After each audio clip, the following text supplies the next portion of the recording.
Hey everyone, I'm so excited to batch cook with all of you today and help you get your batch cooking done for the weekend. And this is going to be, I'm so excited. It's so fun to know that there's just so many other people there that are going to be cooking the exact same things that I'm cooking, and we're all doing it together.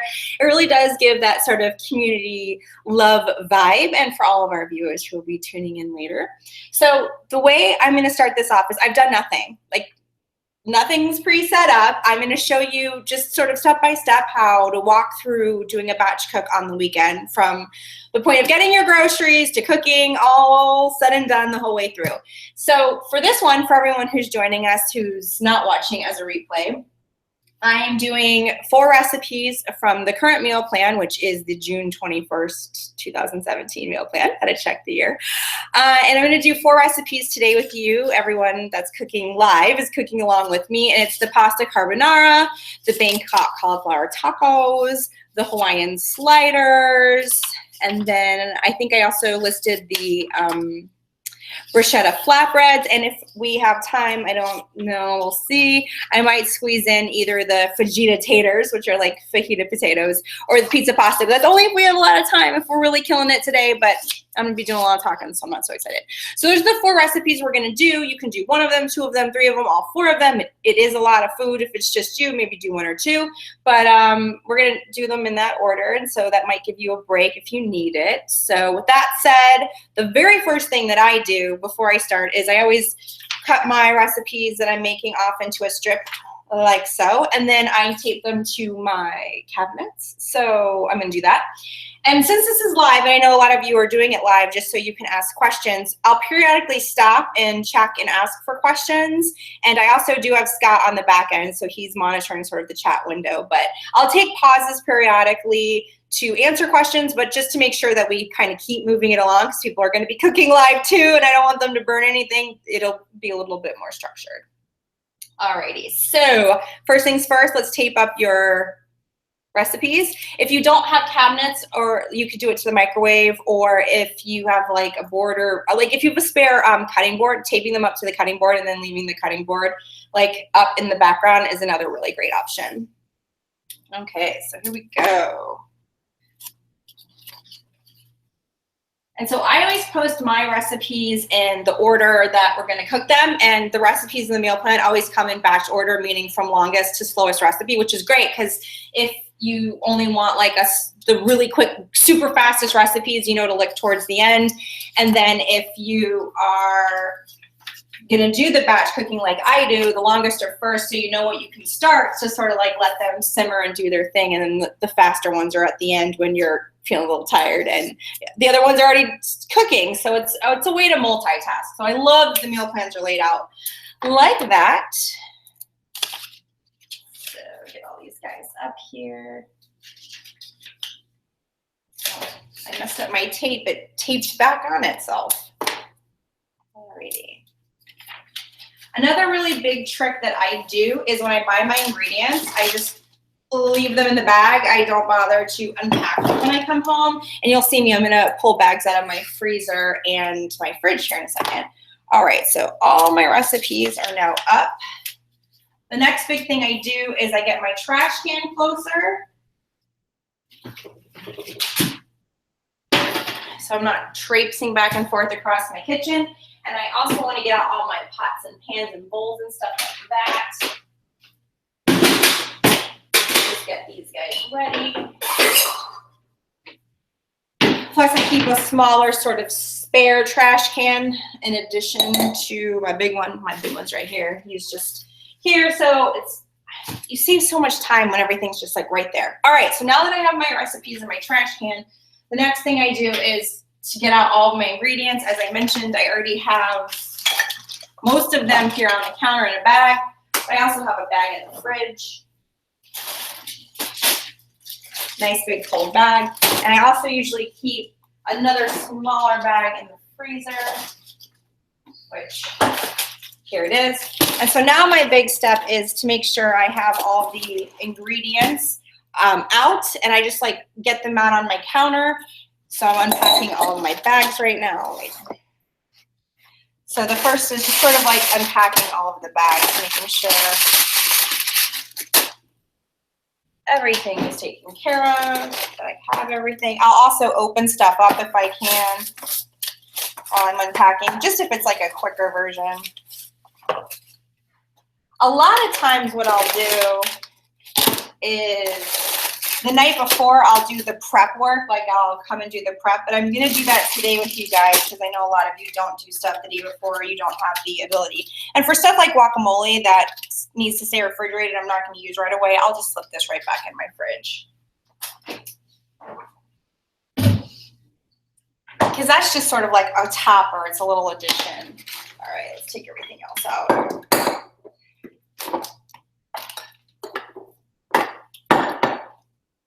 And so seeing I have a canned item, I know that means I need to locate my can opener.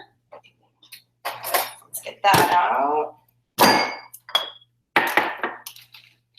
Everybody's coming out.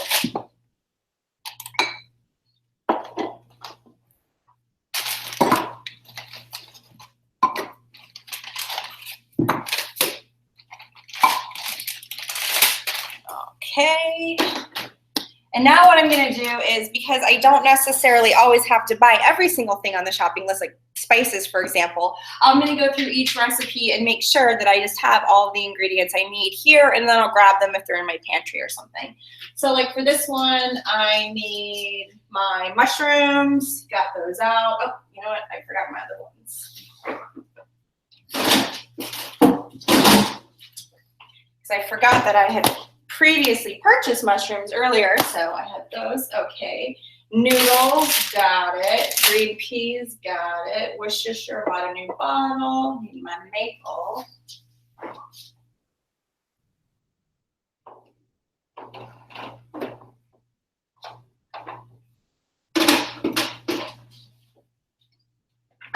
Fridge. Liquid smoke is up here.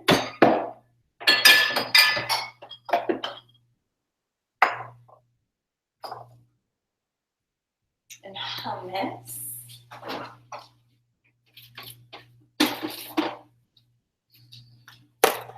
All right. So I'm going to need garlic, which I think I have some up here. No, that's just ginger.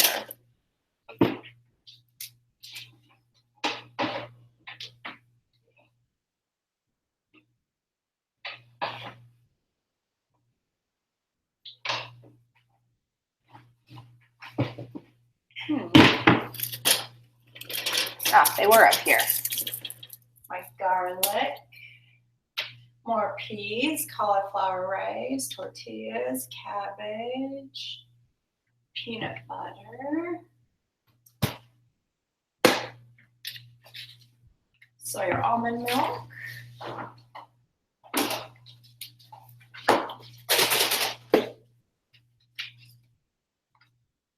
sweet red chili sauce, lime, soy sauce, rice vinegar,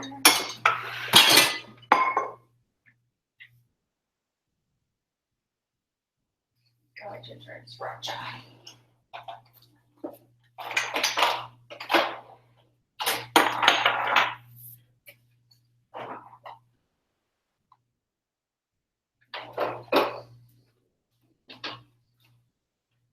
I'm also realizing my garlic's pretty low, so I'm actually going to go into my pantry storage to get my spare. So I always have an extra garlic. There it is. If you guys haven't seen my pantry organization and my kitchen organization videos, check those out because that makes all this so much easier. Okay, next one. Sweet potatoes, 2. Barbecue sauce is in the fridge.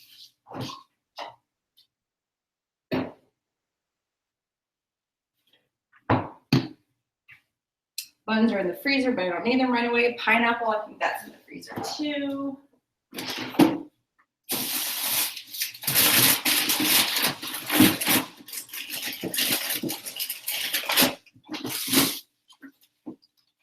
See, I always keep our excess bread in the freezer because it keeps it good. But I know I don't need the burger buns today, so I'm going to stick it back in. But I got my pineapple out while I was in there.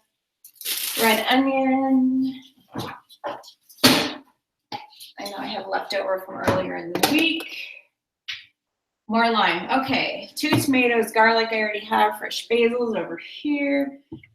Maybe a can of chickpeas. Balsamic vinegar.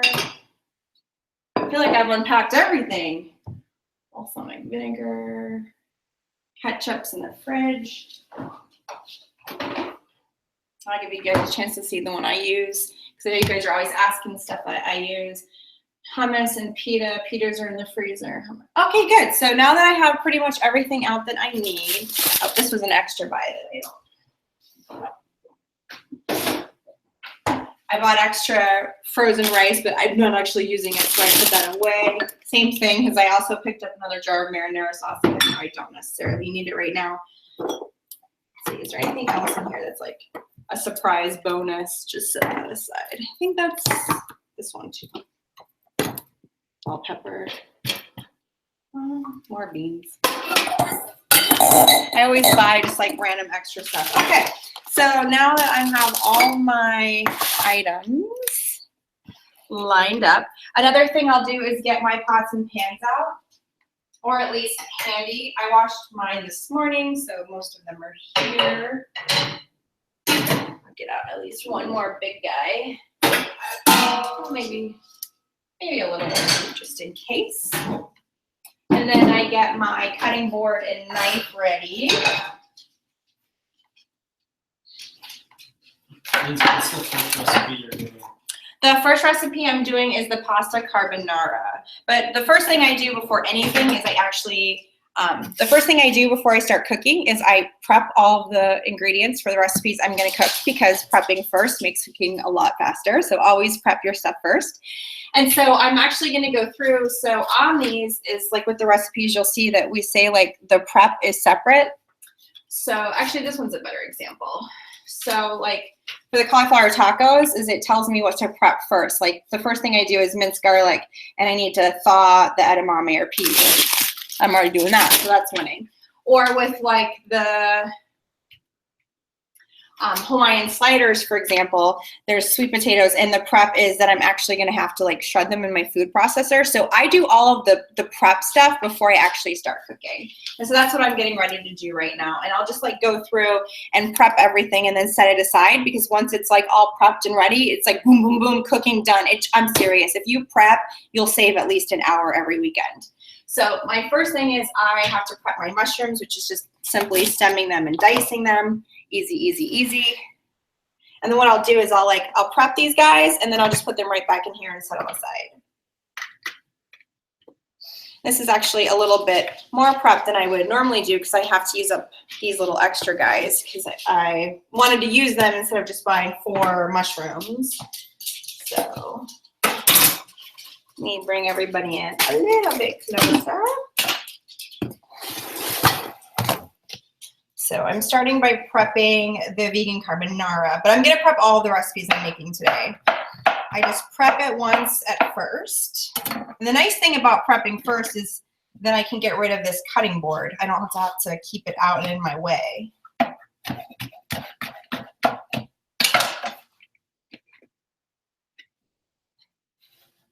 And it also gives me a chance to sort of stage the way they do on like cooking shows, where all the ingredients for one recipe, they'll all end up together. So I'm not like getting lost in the sea of ingredients.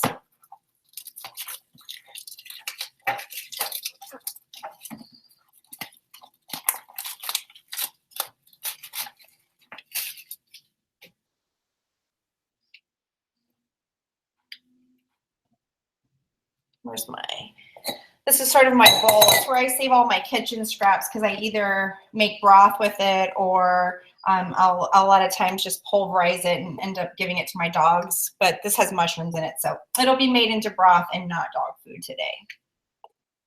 And then after I cook the scraps, whether they go into broth or whatever, then the final leftovers go into my compost. So it's really nice that I get so much life out of everything that I buy and use, and it makes me feel good to do this.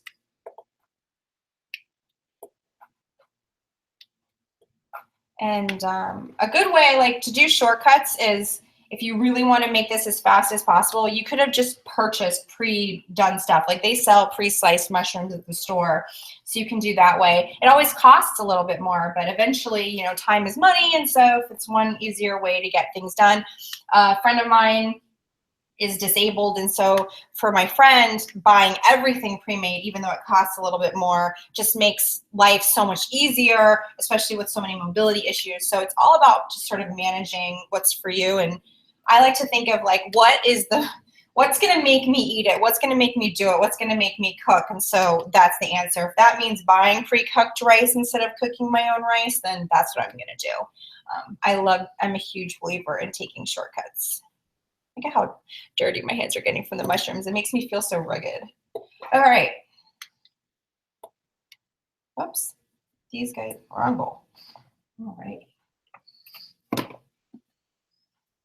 All right, and while I'm just sitting here chopping, Scott, are there any questions coming in that I can answer?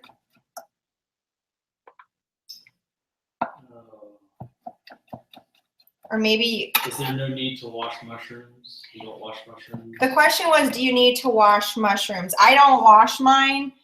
I guess you could. If you're buying them like loose from a farmer's market and they're like really gritty with dirt, that might be a good practice, but I don't wash anything, mostly because I cook. And so if there is any kind of weirdness on there, it's going to come off during the cooking, or it's going to be killed during the cooking. Though, if I ever have anything that's really dirty, like my potatoes for some reason are still covered in dirt. So I have to like wash them and scrub them. Otherwise, we end up eating dirt, and that's not delightful. Although B12 exists in dirt, so maybe I should be a little bit more friendly to the dirt.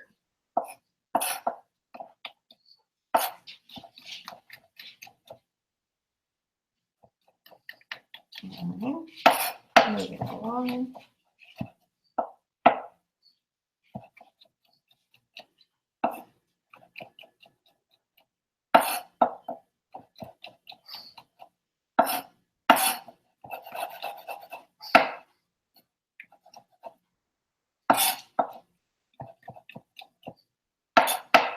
One of the reasons I don't buy pre-cut mushrooms is because I don't like the way they're cut, like they're too thick for my taste. So this is a really helpful way to sort of manage that.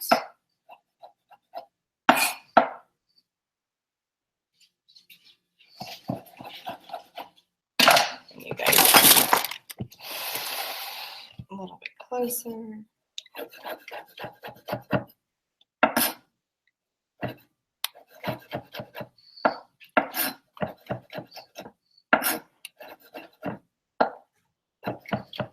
I hope you guys are having fun chopping all your mushrooms. Since you guys should have 4 big portobellos, you should be done already, and you're waiting on me.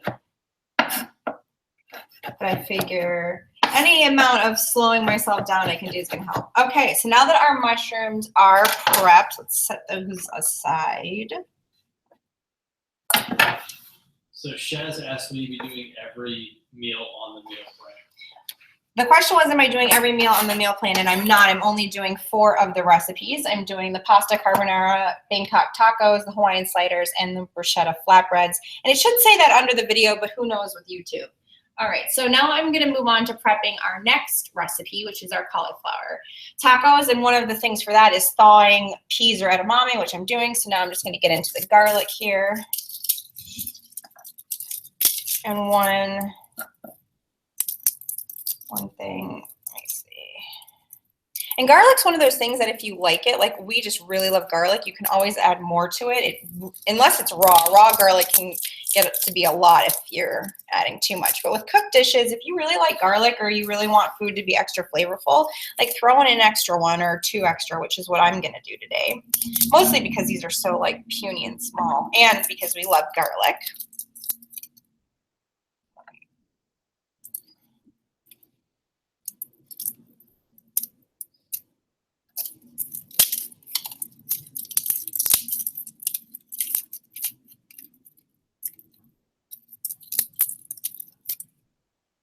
All right. I'm going to get another little bowl for all of my prep stuff.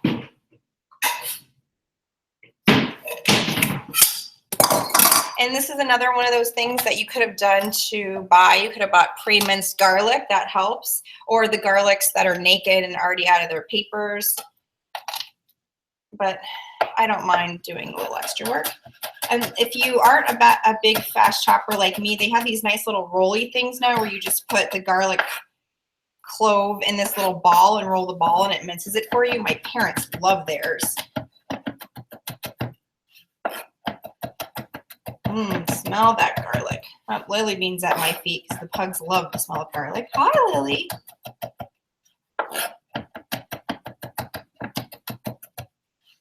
If I can get through this whole recording without one of the two of you ending up wearing food, it will be success. Or Quade crying. Your brother does that a lot. All right. My nice and beautifully minced garlic.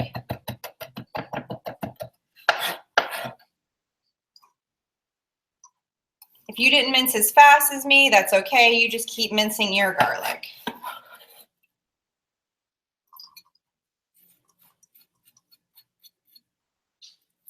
A little mini food processor can really help too if you want to have a gadget. Alrighty, so that preps that ingredient.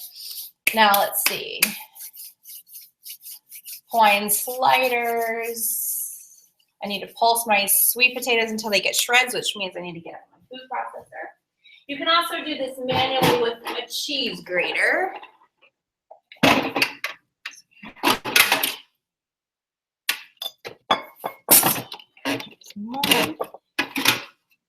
This means I need to get out a separate attachment.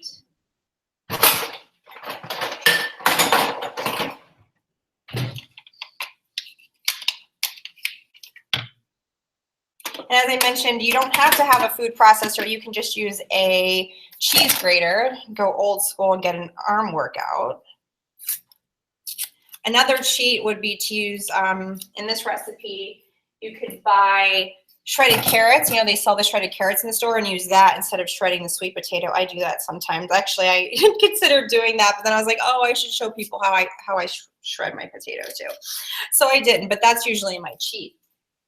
And so the way my food processor is I couldn't like fit this guy in here, so I'm gonna have to chop my potato a little bit in order to make it fit.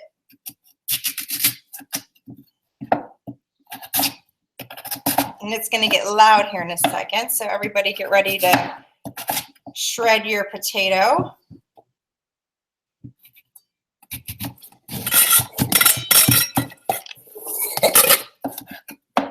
These should all fit. So this is about the size I'm going to cut mine to stick in the food processor. Hold it up again.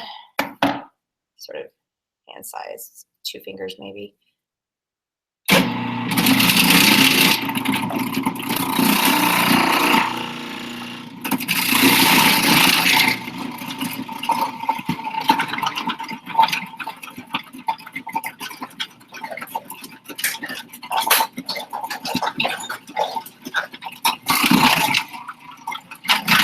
You can see it's shredding really nice.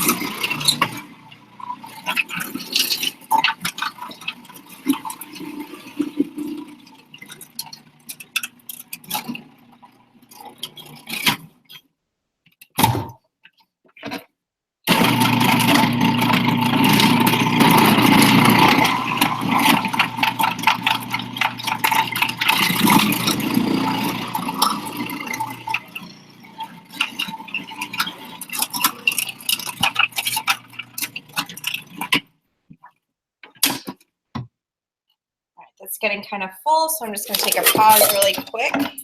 These pieces that didn't make it. Ooh, look how nice that is. See all my shreds. I'm just going to dump these out before I finish doing the rest. And this is also how you make hash browns, by the way. But the trick with hash browns would be to soak this in really cold water for 10 minutes before actually cooking them. But we're not making hash browns today. We're making our sliders. These sliders are so good. Okay.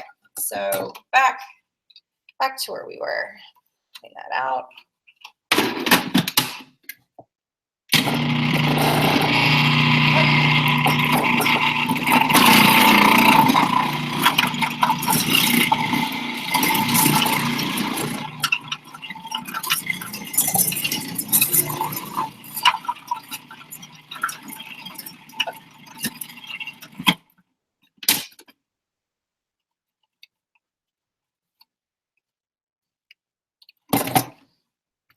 right, so now that I've shredded my 2 potatoes, I'm gonna put all these things in the sink because I won't need them for anything else and I don't want them in my way. And the rest of my shreds. And I could just leave them in here too. That's actually, if I hadn't had such overflow, I would have just left them in here and not dirtied up an extra bowl. But I actually will do that to be a demonstration. Okay. So here's pretending I just left it all in there, which is how I normally do. But like I said, it was definitely getting a little on the full side. So I have my shreds of potatoes that I'm going to set aside. I'm going to move this out of the way too because it's in my way. A few rogue shreds. And then the other part of this involves preparing my salsa. So I'm going to get another little bowl out, and I need my pineapple. And so the recipe says that it needs 8 ounces, and I know since this is a 16-ounce bag, it's half. And since my pineapple is still pretty frozen, I'm just going to microwave it here for a second to kind of get it a little thawed. And even though it is technically diced, this is way too big for my preference with salsa. So I am going to, like I said, microwave it here really quick. Just a minute, hopefully give you guys a chance to catch up. And actually, I could just dice these guys by sending them through the food processor. So if you ended up with, if you had canned pineapple, you're already a world ahead of everybody else. But if you have a whole pineapple, you're going to need to chop it, dice it, or like me, if you're using frozen and it's not thawed enough, that's fine. But while that's doing its thing, I can get on to the dicing of the red onion that is included with it. So just peel off my skin. Out of the way.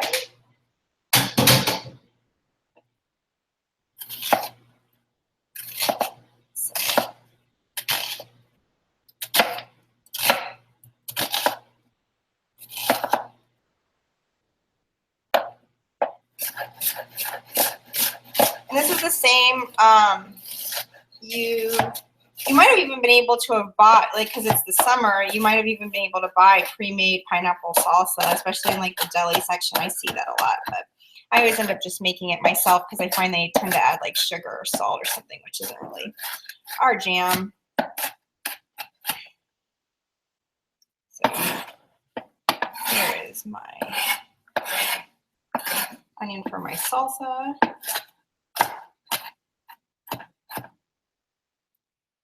My pineapple is, yeah, that like it's still pretty cold, but I can now chop it a lot more. So I'm just gonna take this, put this on my, and I am not really uniform with my, and see there's a little bit juice in the bottom. I'm just gonna leave that. I'm not really uniform. I just kind of like loosely and coarsely chop it up so that it's smaller pieces, because I just don't like my salsa super duper chunky, but it's all personal preference. And like I said, you could put this through the food processor and just pulse it a few times to chop it up, or if you already bought salsa or pineapple in a can, like you crushed pineapple, it's already plenty small, or tidbits, any of those. But for me, I bought the frozen because it's the cheapest, and it's the cheapest. But also I find the frozen chunks are kind of big because they're made for smoothies. So I'm just going to loosely chop all this up here.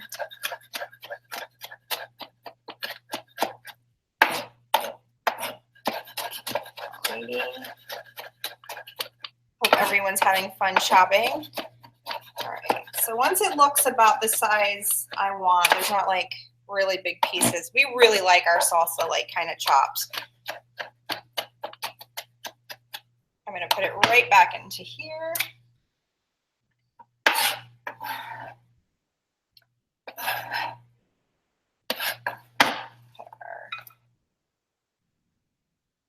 This is actually a lot of red onion. I don't want too much red onion in my salsa, so I'm going to set the rest aside just to see if I got these big pieces. I think I'm some smaller ones. Mix that around.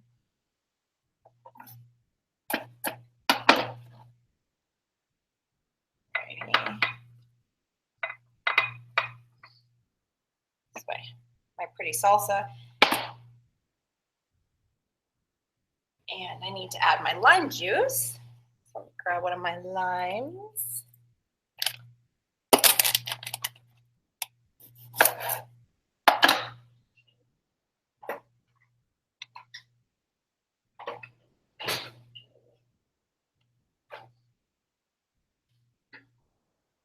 Aha. Like, I knew I washed that this morning. I love this thing. It was a Christmas present, and I was like, really, would I ever use it? I use it pretty much every week. Okay.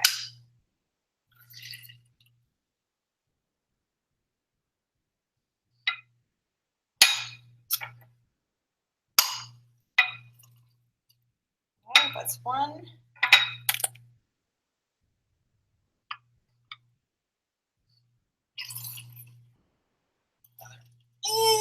Okay, such good arm balance. I always flip my citrus around and do it the both ways because I feel like I get more juice that way. All right. So now that's aside. My salsa is made for that recipe. I'm just gonna move this onion aside. I don't know if I'm gonna add it or not.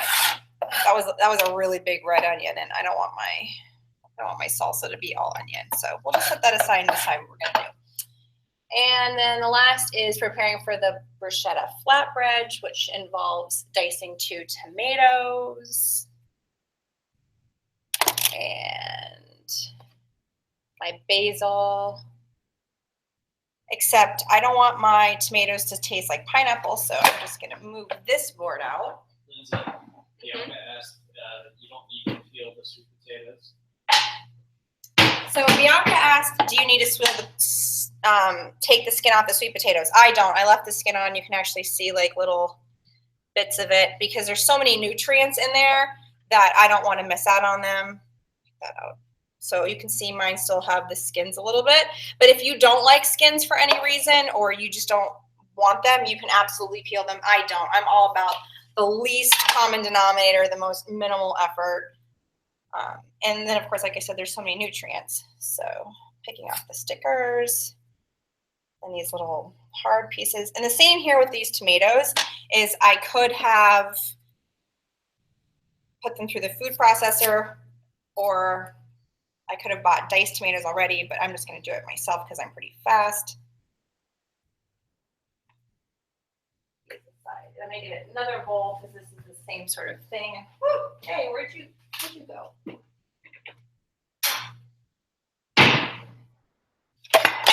I did, like I said, I changed my cutting board just because the other one was covered in pineapple juice. I don't want my Italian flavors to have pineapple.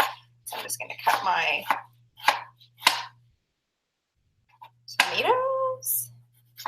And if you're still working on a different recipe, that's cool. We're going to all catch back up here in a second. Actually, I'm going to cut these a little smaller. And this is what I do constantly. I'm like, this is like, I want this to be smaller. How small do I want it?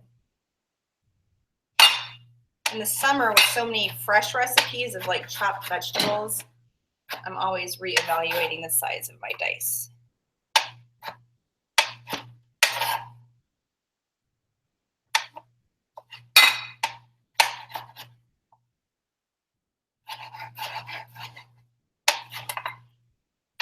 A friend of mine that's originally from Mexico was telling me recently that the secret to like really good salsa is in how you actually dice the tomatoes. And so I need to like watch some YouTube videos on that because I love salsa and I want to make the best.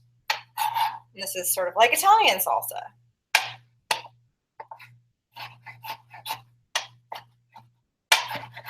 Carly, who, if you're a member of Meal Mentor, you know Carly really well. She works with me. She is an awesome salsa maker, and she also agrees that it's partly in how you prepare the dicing. So, and if you have trouble with tomatoes because they're kind of like soft and squishy, if you refrigerate them before you chill them or before you slice into them, the guts don't kind of spray everywhere as much. but you definitely want to keep storage of tomatoes long term not in the fridge. They like to be on the shelf. Right.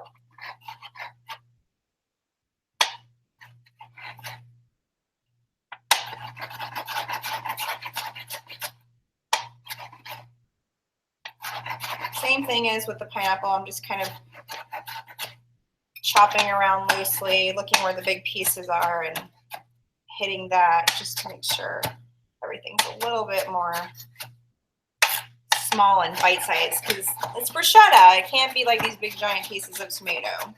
Otherwise, then it's a tomato sandwich. Right. I don't want to miss out on the juices. It's like the salsa posse up in here.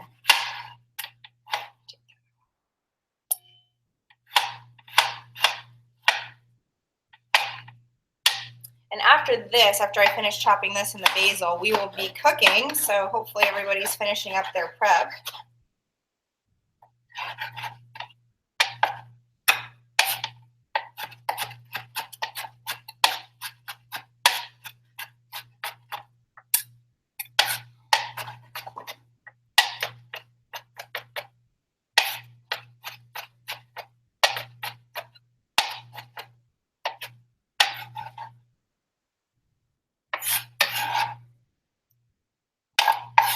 So much tomato guts.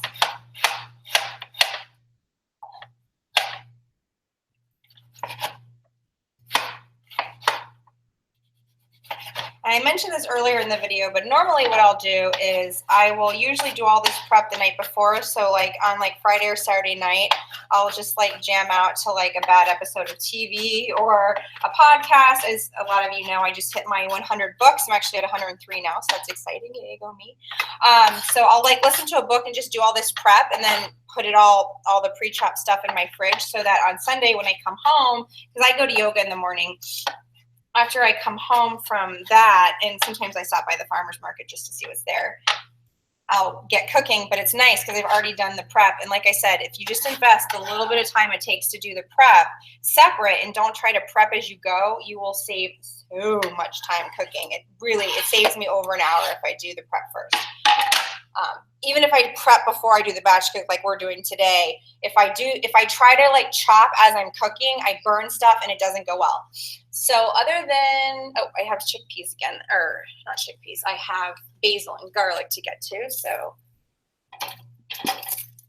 same as I said before, if you really like something, you can add more to it. But since the garlic stays pretty raw here, I'm not going to actually add more. Because garlic breath and garlic that's raw is very strong in flavor, which is good, but too much is definitely a little spicy.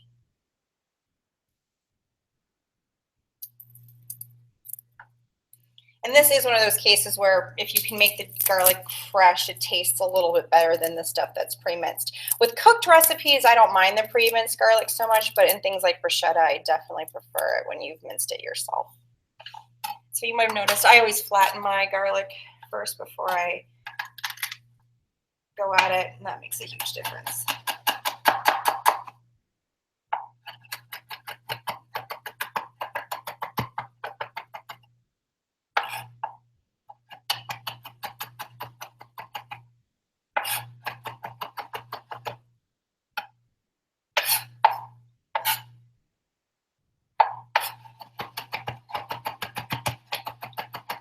And I'm going to mince my garlic really well because this is going into a bruschetta, and so I don't want to have huge chunks of garlic. So really mincing it now. With cooked, like I said, I don't worry so much, but when stuff's raw, I like to make sure that it's going to be good for like a mouth feel. So that's a really good thing to think about. Like, okay, is this cooked? Cool. I don't need it to be as uniform. Oh, is this going to be like a raw salsa? I should probably maybe make sure things are bite-sized. All right. All right, adding that here. The only thing left is basil.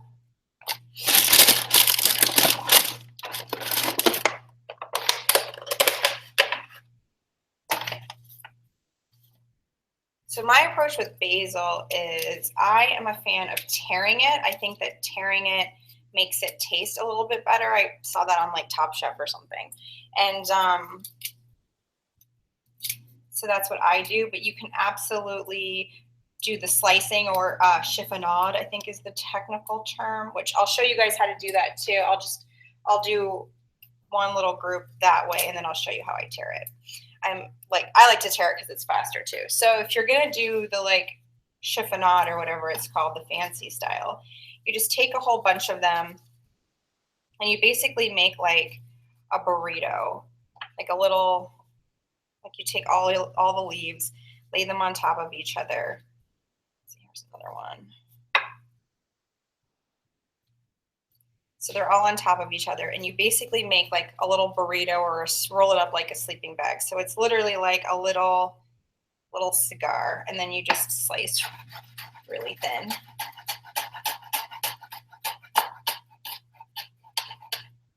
So you get these really nice little like thin pieces. Or you can just tear it apart, which is what I do. So, I mean, the thin pieces are definitely pretty for the garnish. Like if I was trying to garnish at a restaurant, like that would be very pretty. But I'm at home and I live in the real world, and so I just like tear stuff. But you do you. So you could also, if you don't want to tear stuff, if you don't want to tear it all up, and basil's another one of those things that you can add a lot of if you really like it. So if you don't want to tear it, like, because you're like, oh, this is taking too long, just get it in a bunch and, again, just loosely chop it.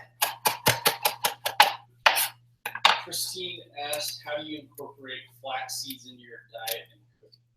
Christine asked, how do you incorporate flax seeds into your diet and cooking? And I actually don't. I don't eat flax seeds. I don't incorporate them into my diet or my cooking, but you could very easily put them in smoothies if you eat smoothies. You could put them in baked goods if you make baked goods.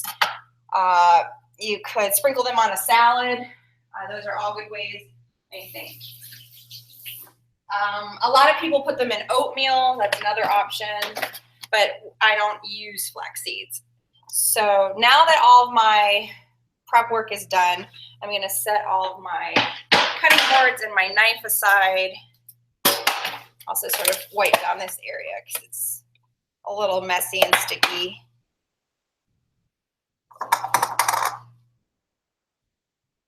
Now that everything's made, and this says to chill, so I'm going to stick this in the fridge so it can chill. While I'm at it, I'm going to put my other salsa in there too. And now that we're all prepped, we're going to get cooking. I'm going to give you guys like a few minutes because I know I went a little bit faster. So I'm just going to clean up my space real quick. If you don't have time, that's fine. But I'm just going to give you a chance to keep on prepping to catch up with me, and we're going to start cooking. So first I'm going to cook the carbonara, and then we're going to move on to the tacos, and then the sliders, and then finally the flatbreads. And we're doing really great. Everyone's doing such a good job. I'm super proud of everyone who's cooking along. And yeah, so I'm just going to give everyone a few seconds to catch up. You'll see me just kind of put things in the sink, and then we'll be ready to go in like 2 minutes or so. I just want to give everyone chopping that's slower than me a chance to chop. Christine asked, how do you cook beets? Christine asked, how do you cook beets? And the way I do beets is I wrap them in foil and I bake them until they're like tender, like you can pierce it really easy. And then I let them cool completely, take them out of the foil, and then I can like you can rub the skins right off, and you have like the cooked beet. And so that's how I do it. But I'm also really lazy and tend to just buy my beets cooked. But every now and then I'll see beets at the farmer's market, and I'm like, oh, I have to have those big, beautiful golden ones that they don't sell pre-cooked. And then that's what I do. Cool asked,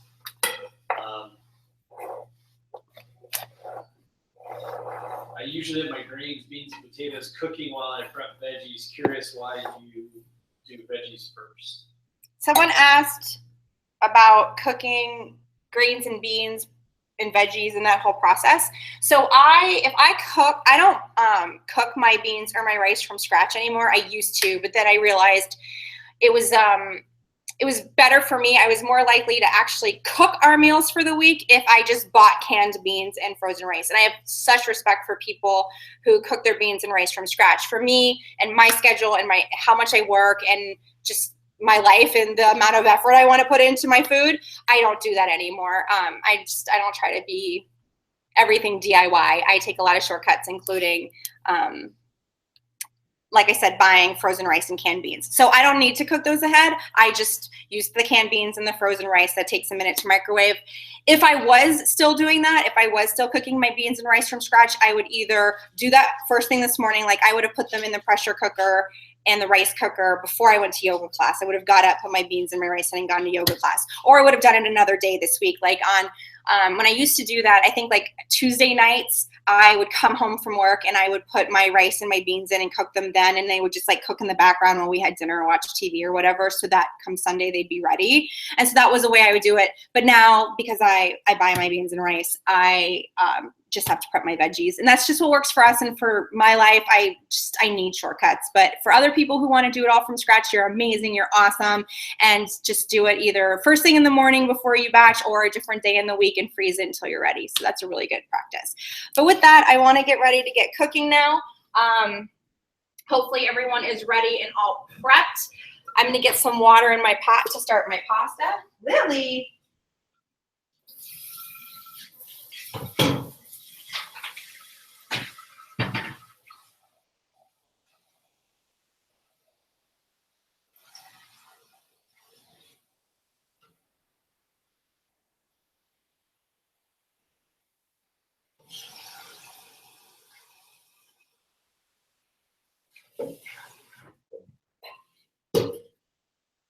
All right, so now I have my big pot of water. I'm going to get that going.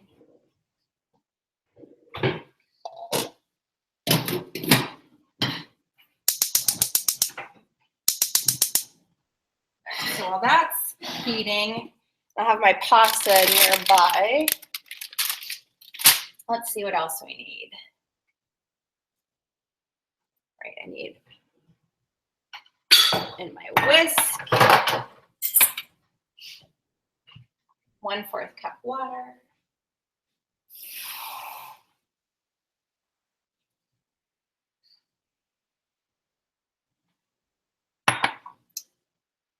So I normally eyeball everything because I've been cooking so long, but I'm going to use measuring spoons today because I know a lot of you guys aren't eyeballers like me.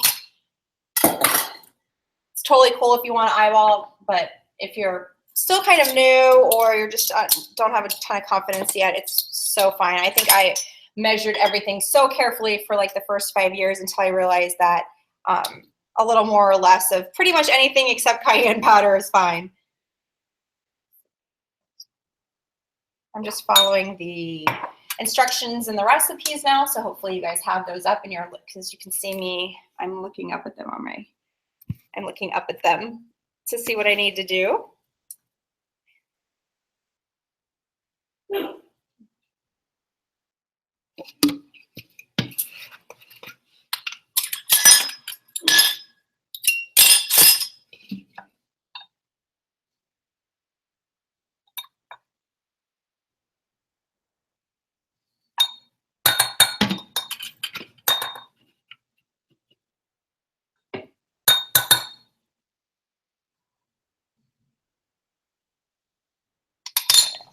Worcestershire sauce. I had to buy like all of my sauces this week. Like I've really been, I was like this one week everything ran out. I had to get 2 vinegars, my tamari, more Worcestershire sauce.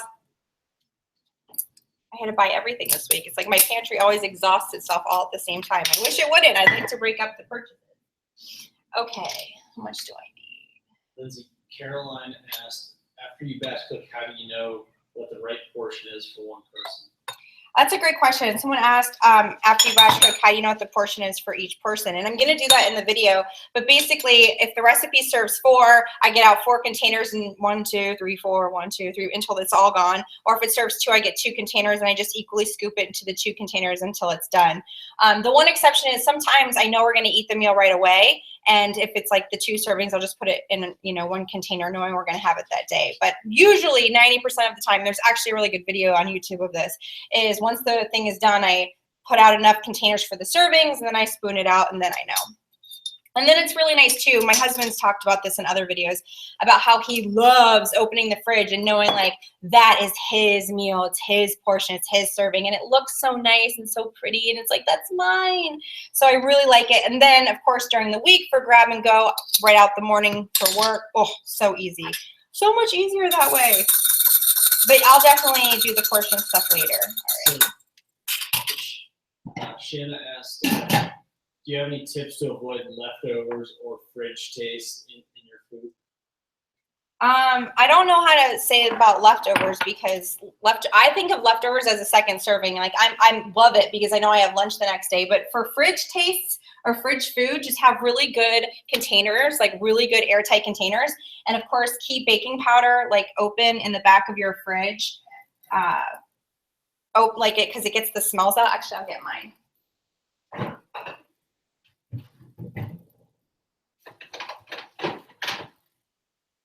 One of these, and change it out every month, and it will make a world of difference. What I do is I use mine in the fridge for a month, and then I use it because we do all of our cleaning with either vinegar or baking soda. So after it's spent a month collecting smells, I then use that baking powder the next month for all of our cleaning, whether it's our counters or our floors or our pots or stove or anything. So it gets a double life that way. All right, so I've poured this. I'm going to start cooking my mushrooms.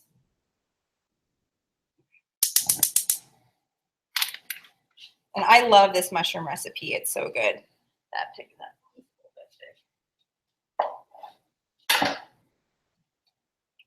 get all these guys in there. And since I'm going to also use these smaller ones, I'm going to wait until these ones start to cook a little bit to add those, just because I don't want them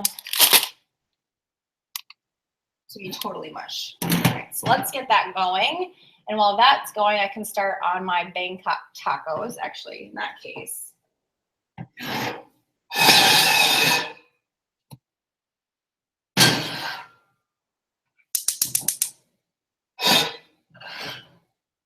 I'm still waiting on my water to boil. All right, so what do I need to do here? Prepare my peanut sauce. So I always prepare my sauces right in the jar that they're going to live. And instead of peanut butter, we use PB2. Love it. There's other brands out there too, but this is the one that we like or happen to have because I bought it in bulk on Amazon. I've heard that the Jif one is better.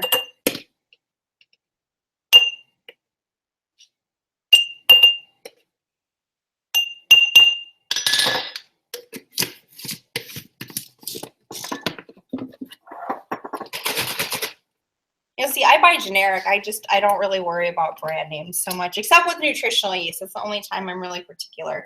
And basically anything but Whole Foods brand, because that one's just so gnarly. Let's see, what else do I need?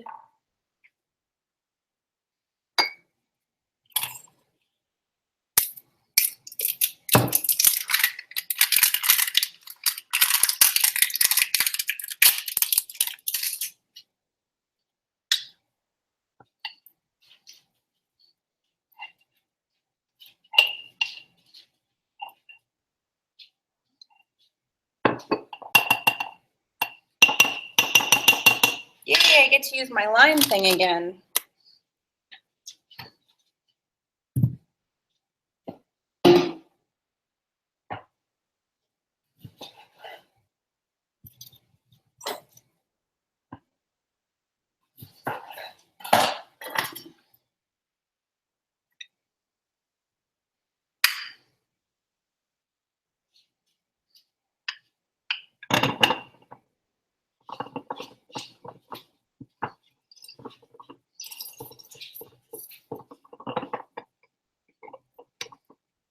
And for those who are catching up with us, we're waiting for our water to boil for the pasta carbonara, but the mushrooms are doing their thing over there. And right now we are making the peanut sauce for our tacos.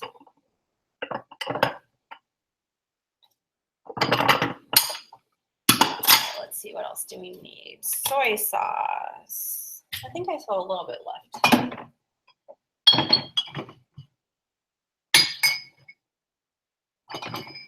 No. So it is just this new one.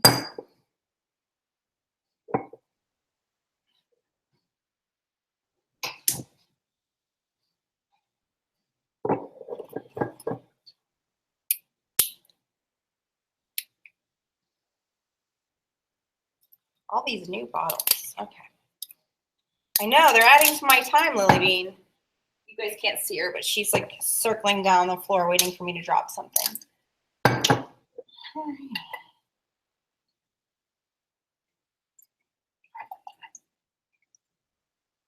And I always get low sodium because the other ones are just too salty for us.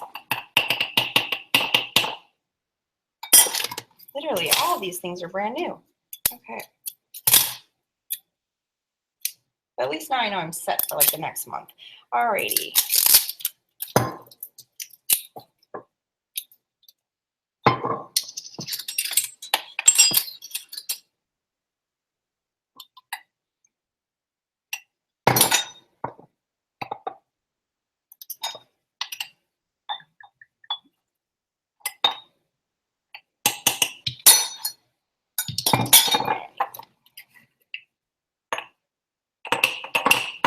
Finished off my garlic.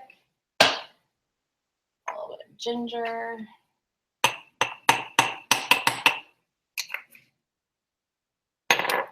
Sriracha. By the way, there's a doc. If you have Netflix, there's a documentary on Netflix about sriracha. It's like 30 minutes and it's awesome. So that is my peanut sauce. I just need to do a little shake, shake, shake.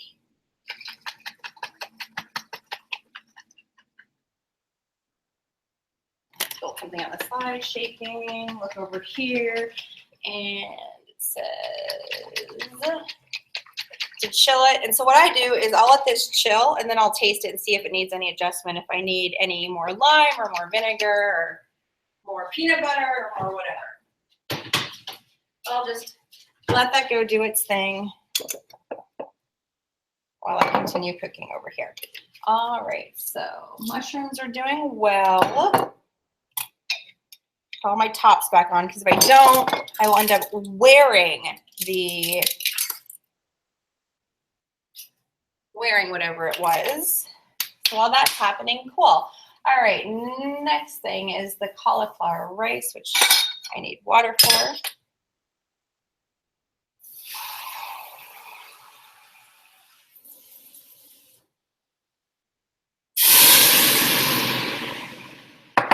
That eye was hot. All right, so let's see, what do I need to add? My garlic. Where did you go, garlic?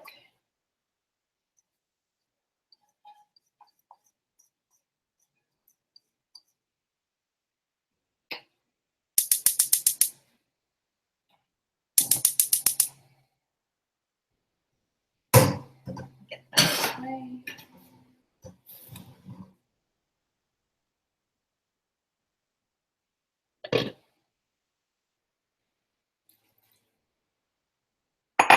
So what I do is I always keep an eye on to see if anything's going to need more liquid so it doesn't burn. So I keep a little bit of water just handy right here.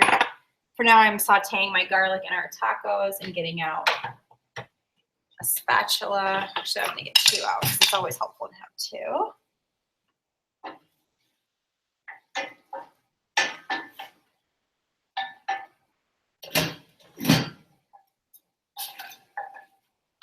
Still waiting on our pasta to boil. While we're sauteing that, let's see what we can move along to. I'm gonna need my rice next, my cauliflower rice, which I bought pre-made. It's also called cauliflower crumbles. This is either refrigerated or frozen. If your store doesn't have it, which I can't imagine in this day and age because it's all the rage now, if your store doesn't have it, you can just get cauliflower florets and pulse the crap out of them in a blender or food processor. So I'm gonna have this ready on standby for my garlic's fragrant. What else will I need? It doesn't look like I'll need anything else from that recipe. So, all right. So that's cooking. You're on standby. Then I'll have to do this guy next.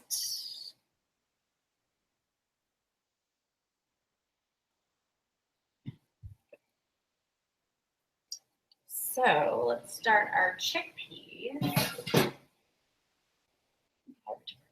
So I'm going to take you out. So when I'm batch cooking, while I'm waiting for other stuff to just kind of get it moving, I'll see what else down the line I can start. And so for me, I was like, well, I'm waiting for this to saute, and I'm waiting for that to boil, and that's cooking. And I don't have another pot to start this guy. I'm gonna have to use one of these two. So I was like, well, all right, what can I do? And it's like, oh, the bruschetta flatbread, I can move on to that. So it's sort of my process is I just keep going down the line.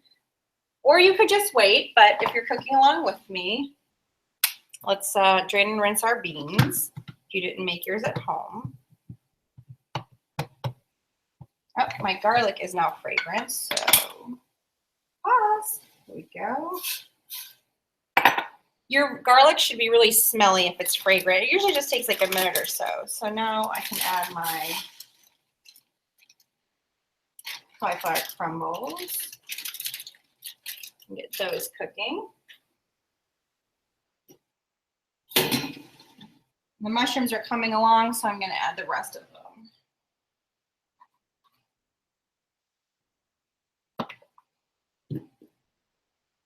Oh, wrong top. Put that back.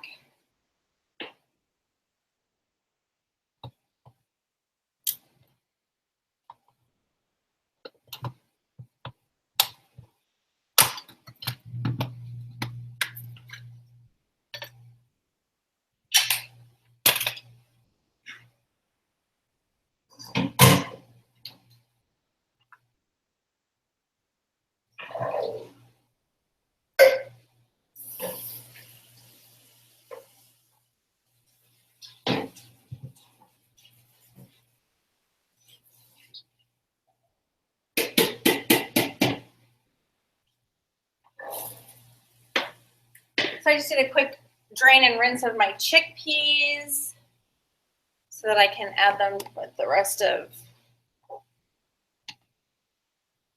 the ingredients, which is, or actually I can just do it over here.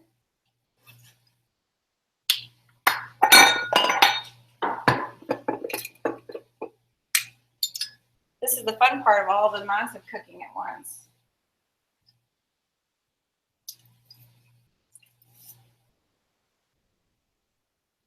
The nice thing about this is my chickpeas are basically going to marinate while I'm waiting for it to be their turn.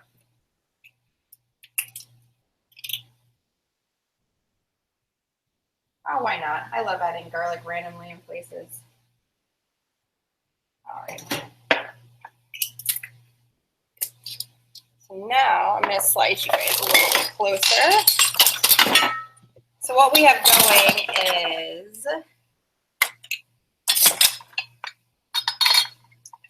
cauliflower rice, and we're just cooking that until it's kind of soft and not so much raw.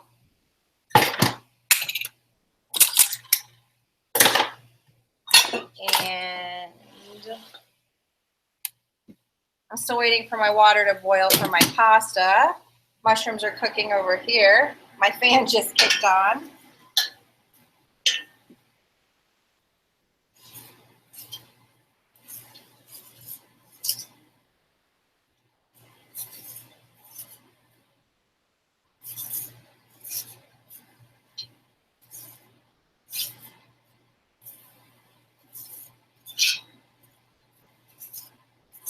And so with the cauliflower rice, I'm basically just dry frying it. I'm not adding a lot of water. I'm keeping it pretty dry.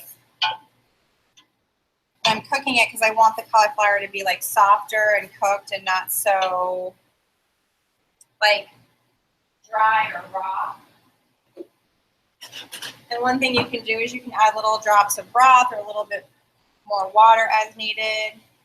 I'm going to add a little bit of broth just because I want it to be a little extra flavorful. I'm going to add a little over here too.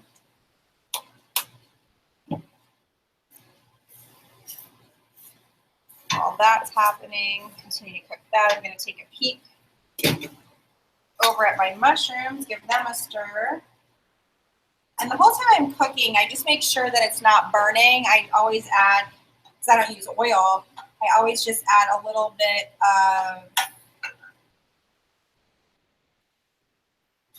of liquid like water or broth. And so you'll just have to keep your eye out and add a little bit more water or broth as you need to.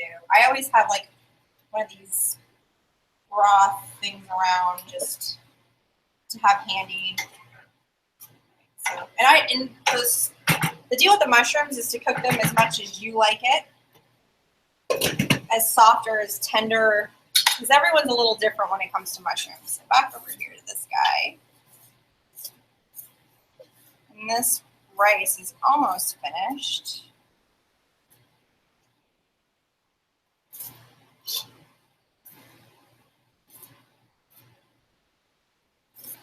Rice cooks really fast, the cauliflower rice. And this is another one. You can leave it as like crunchy or make it as soft as you like. So while that's going, I'm going to get myself a little bit more water.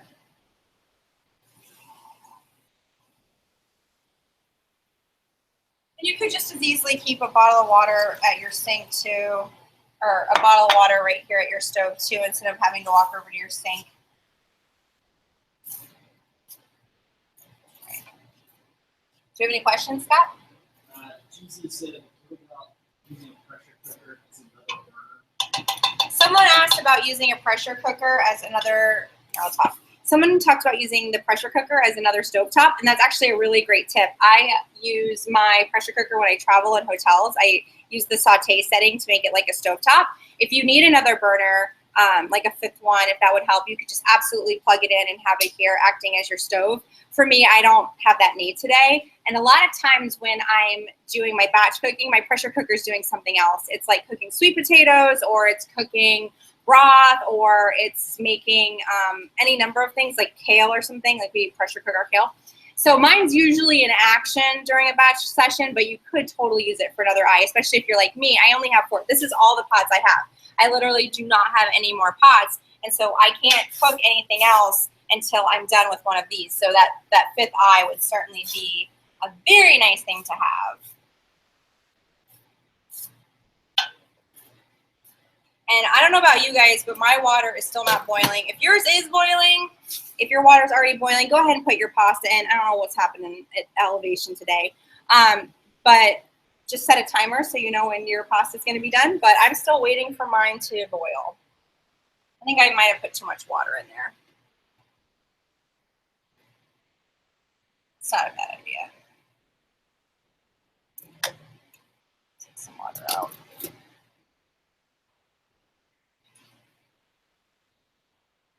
In hindsight, I should have started my boiling water when I was prepping all of our veggies. But, you know, you live and you learn. Okay, so my cauliflower is definitely on the done side now.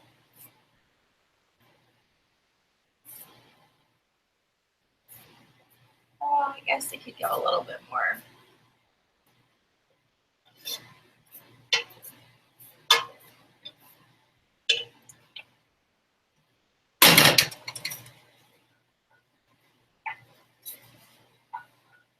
We like our mushrooms to be pretty cooked, so I'm going to add a little bit more and let them go a little bit longer. Your mushrooms might be done. If that's the case, turn off the burner, and we're just going to let the mushrooms hang out for a little bit. One thing when I'm making these mushrooms, I really like to add my own twists to it, and one of those twists is, of course, adding a little bit more garlic, as you saw me do. But I like to do that. I also like to add a little bit of balsamic. And this is just a personal preference, so a little drizzle of balsamic in there. And then my favorite addition is I add a little bit of Frank's. So just add a little bit of that. And you don't have to do this. This is just something that I really like for our personal tastes. And then you could also add a little bit of soy sauce if you wanted, because this is bacon. So if you want it to be salty, you could add a little bit of soy sauce, or if you have Bragg's liquid aminos or just salt, you can absolutely do that. But it's just one of the ways that you can sort of take a recipe and make it your own. So our mushrooms are just about done. So now, because my mushrooms are about as soft as I like them, see them, I'm just gonna let the rest of the liquid cook off so it's not runny, and then I'll set them aside. And so your mushrooms should probably be about as soft as mine. So now that this is done,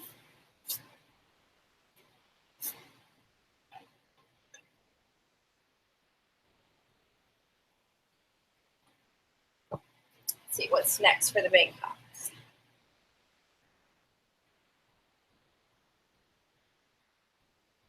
All right, so I need to add my peas.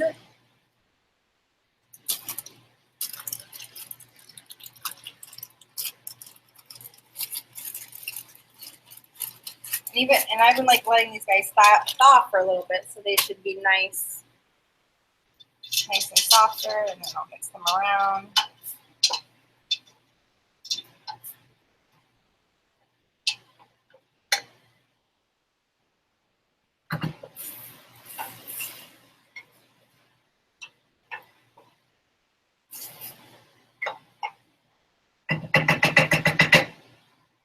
My mushrooms are almost there, so now I need my peanut sauce back.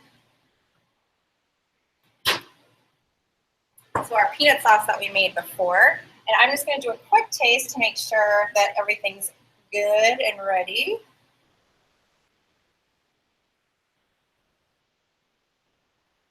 All right, maybe one more taste.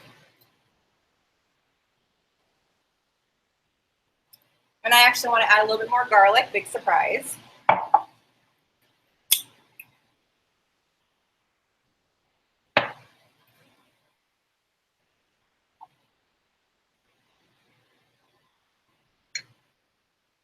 So I added just a little bit more garlic. I like everything super garlicky, so let me just shake that up. Alrighty.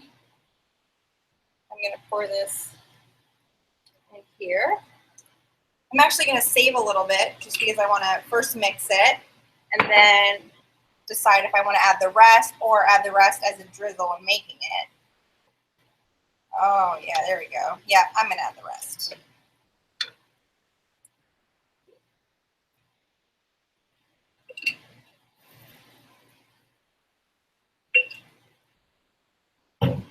Alrighty, so here we are. And these tacos, my husband loves these.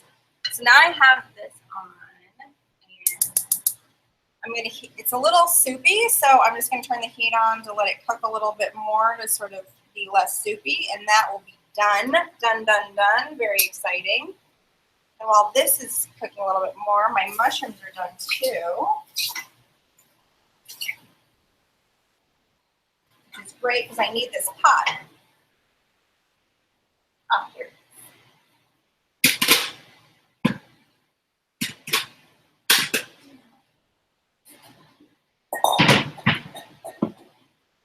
So I'm going to transfer my mushrooms aside to this bowl because I need my pot. So I'm going to just take these mushrooms here. Like, look at how beautiful and caramelized these are. So, and this is, like I said, this is bacon. And we love this. I make these mushrooms probably every week just to have.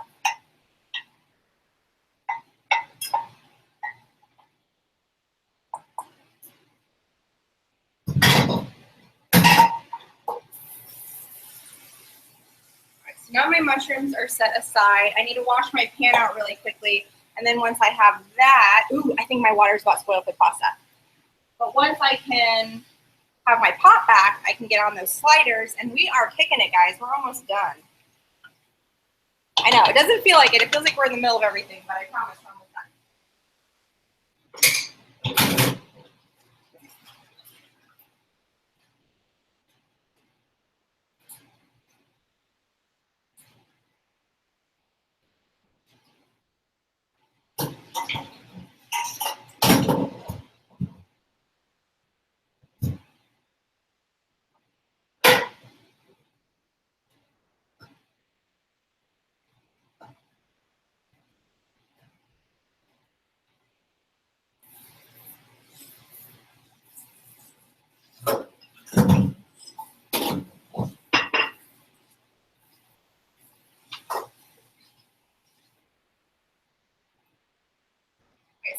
like a huge scrub or anything. It's mostly just enough to get out all of the mushroom and bacon flavorings. So while that's there, I want to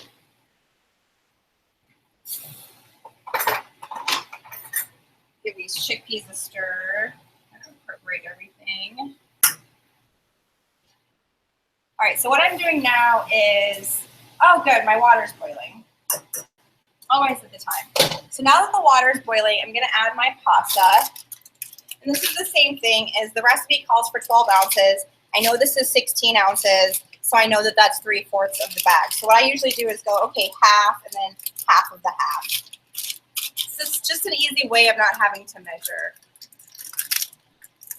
I'm also a fan of, like, sometimes when I lived by myself, I would buy the pasta and then just group it off in 2-ounce clusters. Like, I would just count them all out, and that was helpful.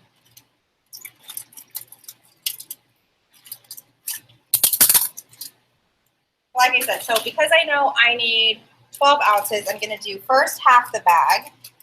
Because I need 3/4. 12 out of 16 is 3/4. So first I do half the bag. So I like lay it flat and just divide in half.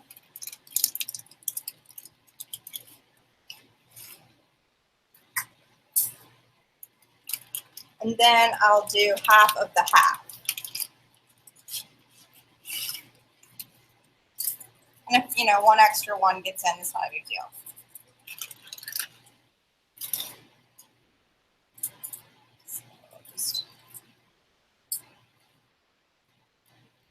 Now it's waiting for the pasta to cook. Oh, and here we are with our, so this is all nice and done. My cauliflower tacos, right?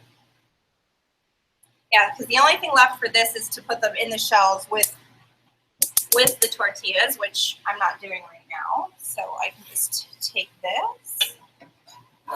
Actually, move this over here. All right.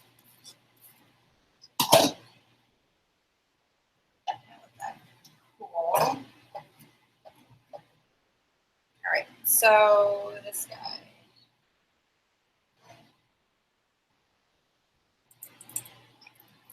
Oh, my poor pasta is having such a struggle bus today. All right, so the Bangkok tacos are done. So when things are done, I take the recipe down so I don't continue to confuse myself. So onto the pasta, we're still waiting for pasta to cook, but I can get the top back on at least. Waiting for that to boil. Now we can finally get back to our sliders. So for the sliders, the first part is adding about 1/4 cup water. So I'm going to do that. Now I'm going to add all my sweet potatoes. Remember, we shredded those. Doesn't that feel like a million years ago? All right, so we're going to add all this in.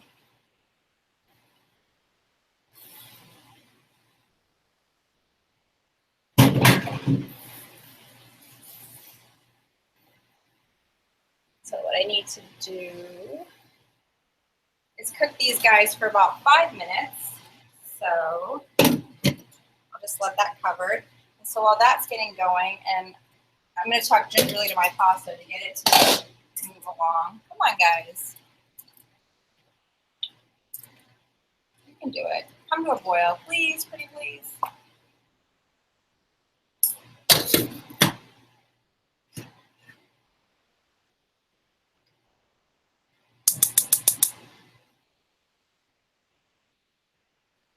All right. So now I'm going to return to my chickpeas, which they've been over here marinating this whole time. And they need to cook. But since this is done, I'm just going to like switch places really quickly. I like to have whatever I'm working the most on as close to me as possible. I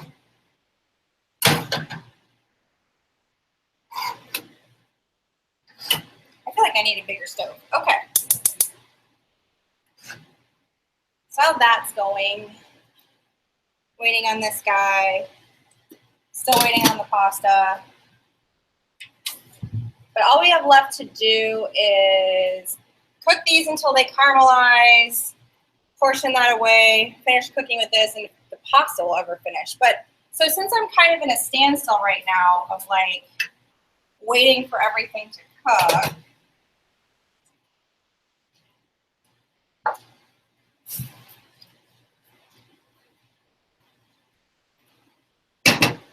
add more water to this. There's a lot of potato in there. Since I'm sort of at this like standstill, I'm going to use this opportunity to sort of, well, answer your questions, but also put some of my stuff away because it makes my life easier afterwards. So, Scott, have any questions come in?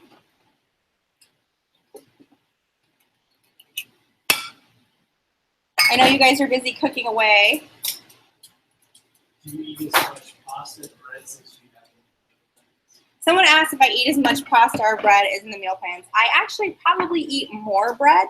I really, I was in a phase of like really loving like fresh bread, and I even learned to like bake it myself. So I eat a lot of that. But and I also do bagels in the morning a lot. Like we like to. There's a place here that sells really good bagels, and so I get bagels and put my homemade hummus on it, or I make a sandwich with it. So we do a good bit, but we also have someone who stays with us and is here a lot that can't have any kind of like wheat or gluten. And so I'll also put stuff over a potato, or I'll do like a gluten-free thing just to accommodate them. And then pasta is a funny thing. So I actually don't like pasta all that much. Even though I grew up in an Italian family, I think I just hit my spaghetti limit early on in life. And so a lot of times when it comes to picking the dishes, because we always give you 7 recipes, and most people will not need all 7. Some people do, but most don't, and that's included in our group, in our family. And so oftentimes, like of the 5 or 7 I pick, I end up picking more of like either the wraps, because my husband loves anything that's like a burger wrap, he loves it, or I'll pick more of like the soups, but this isn't the soup time of year, or stuff like the flatbreads or the sliders. Like it's different. I pretty much usually pick the pasta last, except with the carbonara, for example. It's my husband's favorite, and there's a lot that he loves too. So it's kind of a balance of like who's in it. But I have to say, since discovering this brown rice quinoa pasta, that's really, really good. I like pasta a lot more. So I think my phase of not liking it kind of came, but it's definitely a personal preference, and picking what meals kind of suit your palate. Carly, who works here with us, she's like, yeah, she's the same way. She eats like all across the board, and she goes in phases, and it's so funny. Like I'll see her making a bunch of lentil dishes, and I'm like, were lentils on sale? And they were. So it's different strokes for different folks. That's why we provide so much variety. But I definitely love bread. If you guys were following me like 2 weeks ago on Instagram, the amount of that delicious, amazing bread we had at Disneyland, so good. I like brought a bowl of it home and was like, this is so tasty, so tasty. So you can kind of see what's going on there. Everybody's just sort of hanging out, cooking, doing their thing, waiting on me, and I'm cleaning up a little bit as I go, because it definitely will make it easier. Plus I have nothing else to do but stand here and wait for it.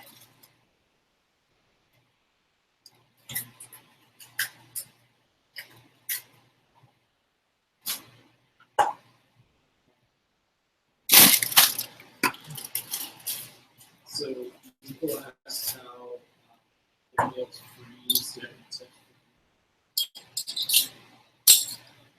Someone asked how the meals freeze. I actually don't freeze any of the meals for 2 reasons. 1, I forget about them when they're back there. And 2, it just takes way too long. Like when my husband and I are coming home from work and we're really, really hungry, like it just takes too long to defrost. So I just keep them in the fridge, because then it's a really fast reheat, either in the oven or in the microwave, or even on the stovetop. But I usually, because I store everything in glass, I can microwave it. I just don't want to deal with how long it takes for frozen stuff. But that being said, most of the meal, I really discourage freezing, because I think that things go to the freezer to be forgotten about and die. But if you're going to freeze anything, as long as it's not something that's like a gravy or a mushroom or potato base, it should be okay. There have been times like when we go on vacation, I cook a bunch of meals beforehand. So when we come home for vacation, I have the food ready and I'm not stressed and trying to batch the day we come home. And in that case, I freeze a lot of soups and like bean burgers and like tempeh meatloafs and stuff like that, really hearty, because that tends to lend well with the freezer. I'll also, a lot of times when tomatoes are at their peak and I just end up with tons of them, I'll make marinara and freeze that. And I know some people make huge batches of hummus and freeze it, but for me, I just don't freeze our food because if it goes to the freezer, we won't see it again until I'm throwing it out, and that's just too wasteful for us. So, Susan asked, Apple says store the price and stuff that you added to it.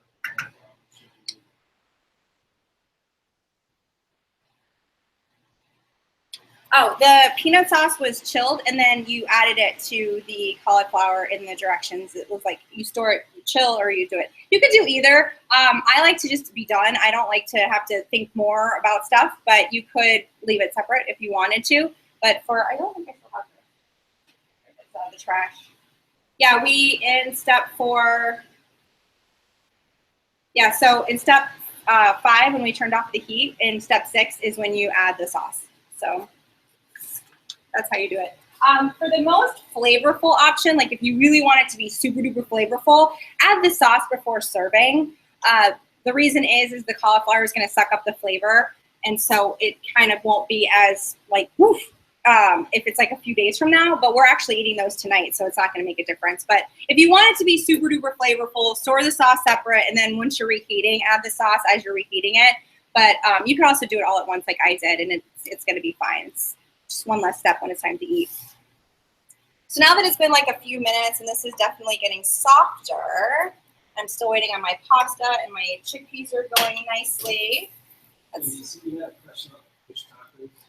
You can't find health manuals. Can you substitute? Someone asked about a different recipe on the plan, which is about kelp. If you can substitute something else, it doesn't really work. You can order kelp on Amazon and you can get it at most health stores. It's just nothing else quite compares. I've heard of people trying to like pulverize nori sheets in like a food processor or a high-speed blender. And I tried that once and I just didn't think it worked as well. You could just omit it. It's just not going to taste fishy. So coming back to cooking, so we have, oh, that's one of my cookbooks. I'm using it as a stand. Now that the sweet potatoes are like soft and not hard, they're definitely like softer and more edible. I'm almost to the point where I'm going to want to add the barbecue sauce. Basically, the trick here is to just make sure it's not still raw. So it's a little bit like cooking hash browns in that way. And as I mentioned earlier, you could have very easily just purchased shredded carrots and used those here.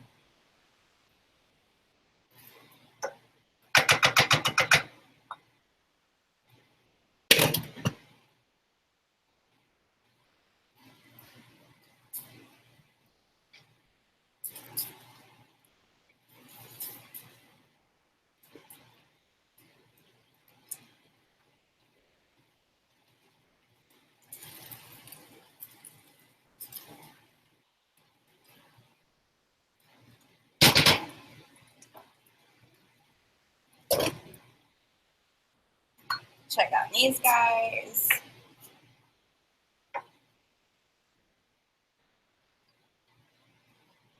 Like, you don't want this to be too soft, but you don't want it to be hard. So it's almost ready.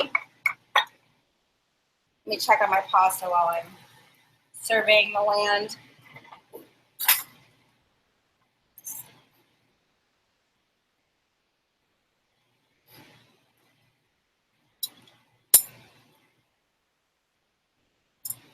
That seems pretty good too. You guys' pasta might have been finished before mine. If yours is done, just go ahead and rinse it out. Make sure to save a little bit of the hot cooking water. Actually, I'm going to do that now when I'm thinking about it. We're going to want some of that. So save some of your cooking water. So I just saved a little bit of mine. So Lindsay, Caroline asked, if you don't weigh out the portions, how do you know you're within 1,200 calories? Someone asked if I don't measure, and I don't weigh or measure because it just breeds bad psychological behavior for me, and it's too much time. I don't have time for that. So what I do is, as long as you follow the meal plans and you use the appropriate ingredients. So for example, I made sure to only use the appropriate amount of pasta, and I made sure to only use say 1 can of chickpeas like we called for. It's going to work out, and any small differences in the size of a sweet potato really won't matter. But you definitely don't need to weigh your food or measure it as long as you're following the sort of the recipe. If you start winging it and adding in your own ingredients, which is cool, it's totally fine to add your own little spins on stuff and make substitutions. That's awesome. But you do need to be mindful of how many calories are in your substitution, and is it really a kind of similar substitution to what you're using, just to make sure it's not over. But we set it up so that it should be all intuitive. So like I said with the pasta, it's 12 ounces, but you don't need to measure because you know that's 3/4 of the box or the bag.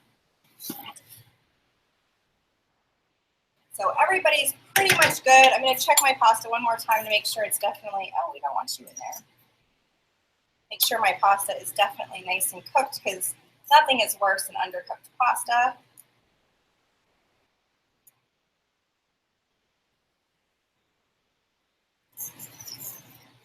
I'm going to do a little bit more.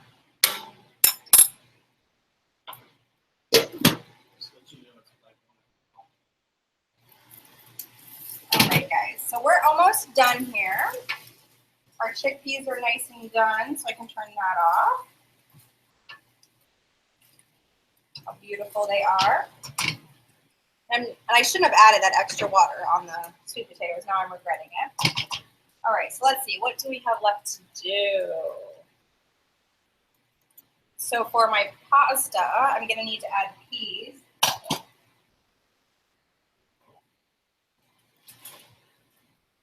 This is a trick that I learned, is I just always add my frozen veggies at the end, and then you don't even need to worry about cooking them because the hot water does it for you.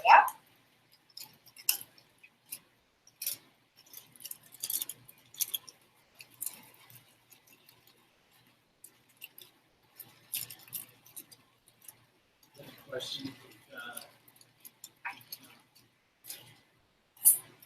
All right, so let's let that hang out.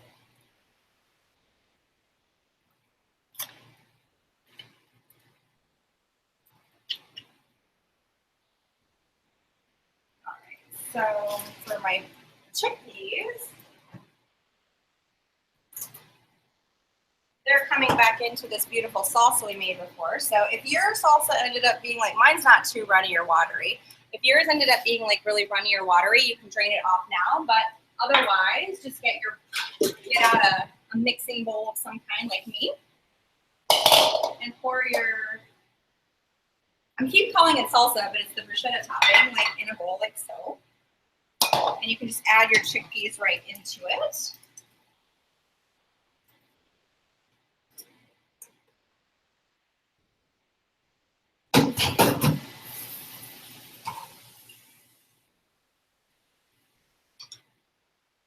And so it like so. And I'm just going to do a quick little mix around.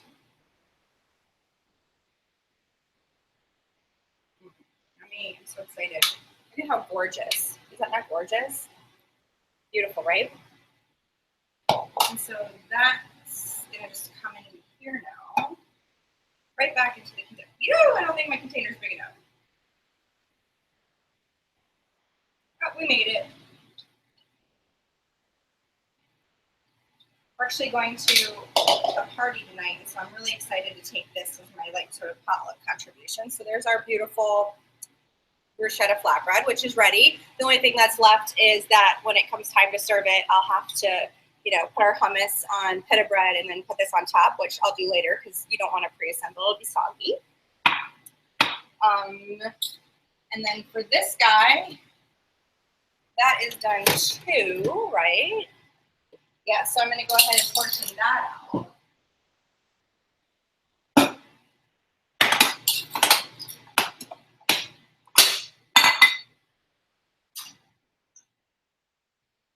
And so someone had asked about portions, and this is basically how I do it, is I take however much is in the pot, and I know that this was serves 4 because it was a 4-serving recipe.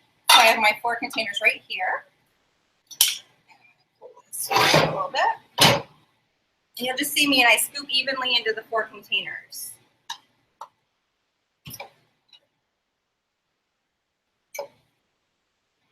And so that way, Scott and I know that each one is one of our servings. Super, super duper easy. I just keep scooping. It's kind of like a deck of cards. You just keep scooping it until everybody's got it. And then you look and make sure it's all even. And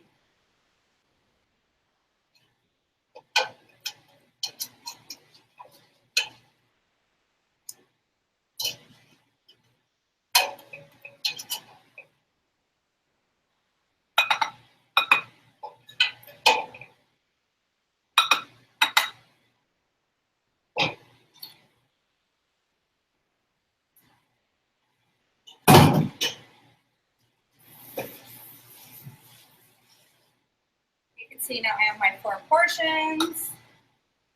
Okay.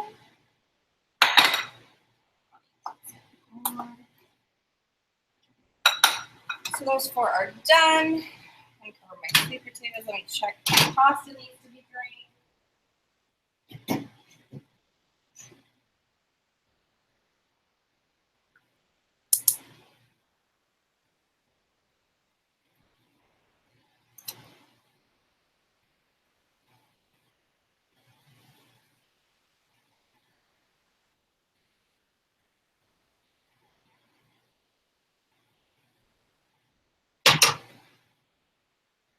So I'm going to rinse my pasta with cold water just to get it to stop cooking.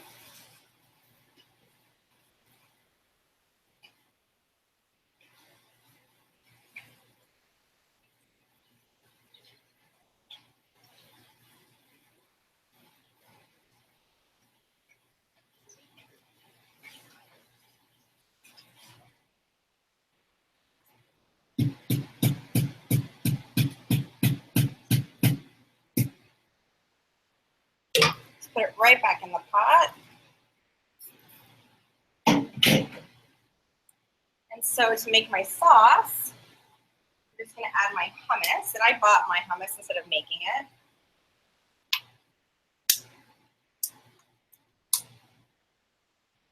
So my hummus.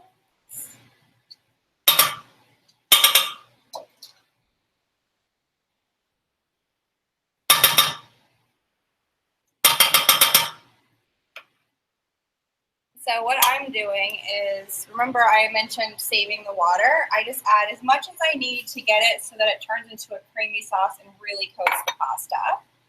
So here we go. It doesn't take a lot of water, just a little bit. You can see how, and it's not working, creamy it is. And so that means the pasta carbonara is done too. Very exciting. And so while I just let you cook a little bit more, let those guys cook a little bit more. Let me get all that away.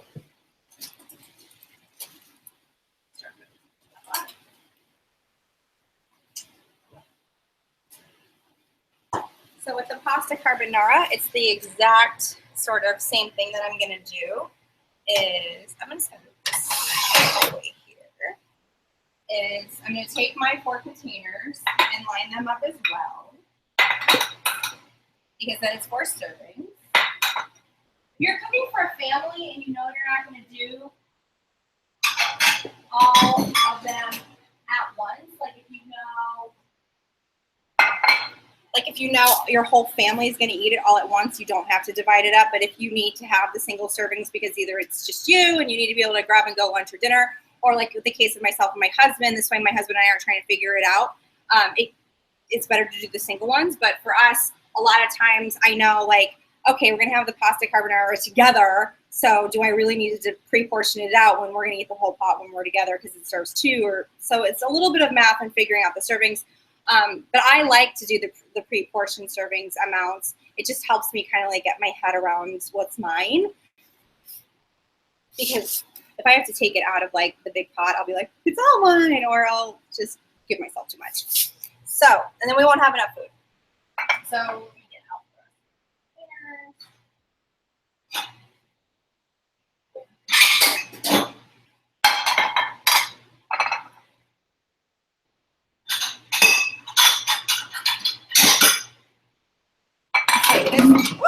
coffee's coming.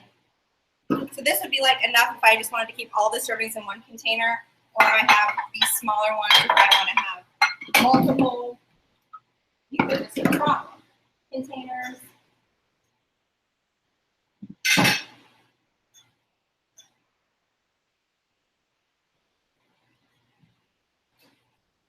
I'll also sometimes use containers like these. It's just whatever works for you.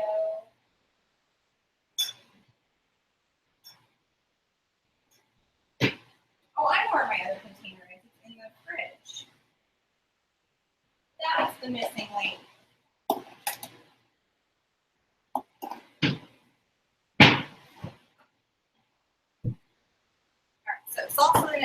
container so I can have this one.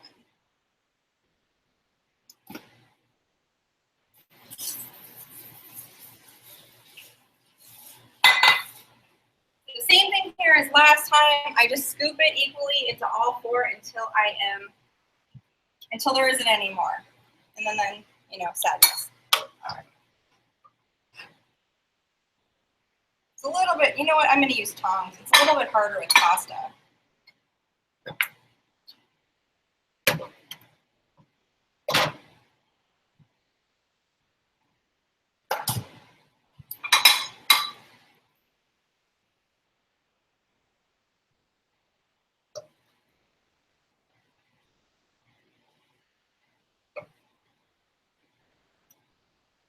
Oh my gosh, this smells so good. I'm so hungry.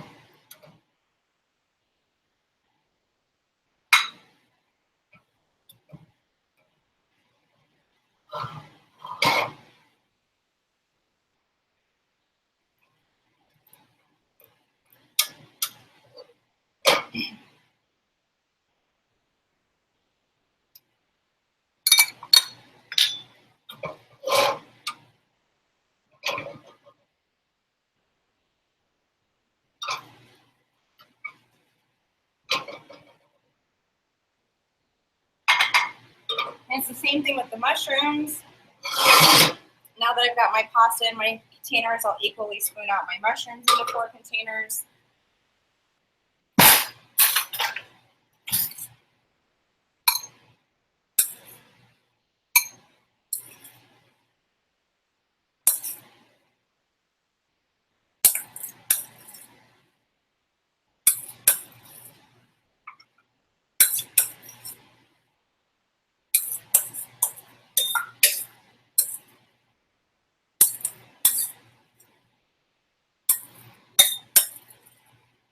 Oh my gosh, it smells so good. And you can see just like, it's so beautiful. Like you just want to eat that when it's presented this way as a single portion. You see, it just looks so nice. And this has really helped my husband. My husband used to be like, I'm never eating leftovers, they're gross. But this, just like seeing that it was his perfectly portioned meal and that it was beautifully prepared and it was his, and it was almost like having a TV dinner basically. He totally got on board. So the last thing we have left is our sweet potatoes that we were done, and now it's time to add the barbecue sauce to them. I found this, I've had it forever. I don't even think Trader Joe's makes it anymore, so I'm just so happy to be just finally using it up. And you can use whatever barbecue sauce brand you like, or you can use the DIY, the do-it-yourself one. I had posted a sugar-free one a few days ago on the blog. You can do that too. But now we're just mixing it around.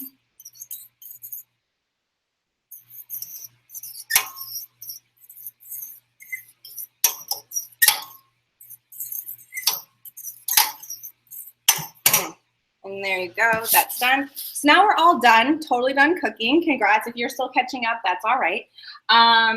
So now what I basically do is I just start cleaning up and continue packaging everything up, and then it's done. So it's just like, I don't know, about 10 more minutes more. If you're still finishing up, that's no problem. If you've been done and you're like, it's about time she caught up, that's cool too. And I'll just sort of show you the rest of my process. So I put everything in my dishwasher. I just don't even bother with a lot of the hand scrubbing. So having an open and clean dishwasher beforehand is definitely important.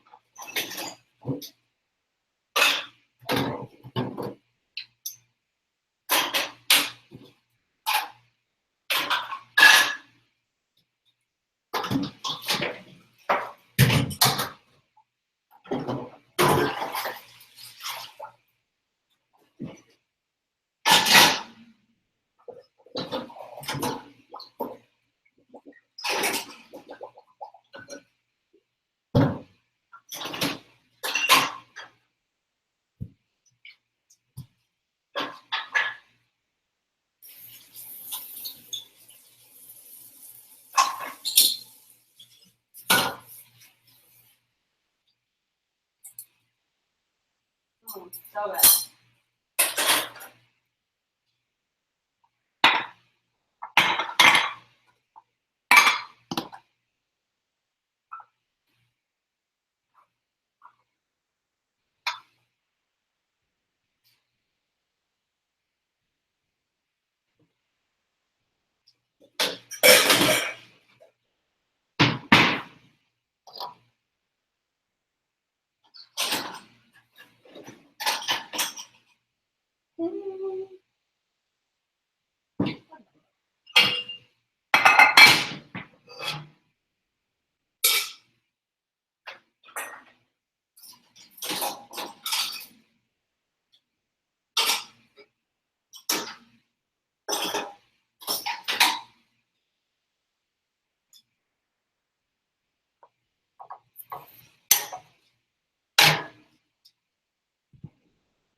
I don't currently have enough containers to do everything in a single portion. So I always have to pick one meal that doesn't become one. And since this week it's the sliders, this one's easy because it's making burgers. So how much goes on each bun is pretty easy and there's no mess up. But I'm hoping that for my birthday, I'll get some more containers. But they are a big investment, especially if you get the glass ones, but it's so worth it. Alrighty. Mason jars are a good option too for like a low cost option. Okay. So that's there. That's here. And so I'm all clean. You can see everything's all laid out over there. Before I had a bigger kitchen, I would put things on a table behind me or like a folding table or something like that. So all the other thing that I have left now is to clean up sort of the leftover of my ingredients. And that's it. That's all I have left. Hopefully that's all you guys have left too. You guys might be spooning yours out still, but so you can see like, here's the extent of the remainder of my mess.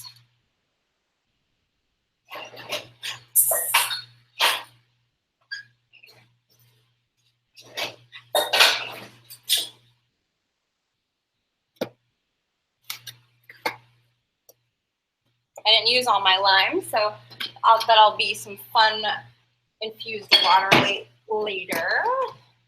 And the nice thing about having my kitchen organized so well is I know exactly where everything's got to go when it goes back.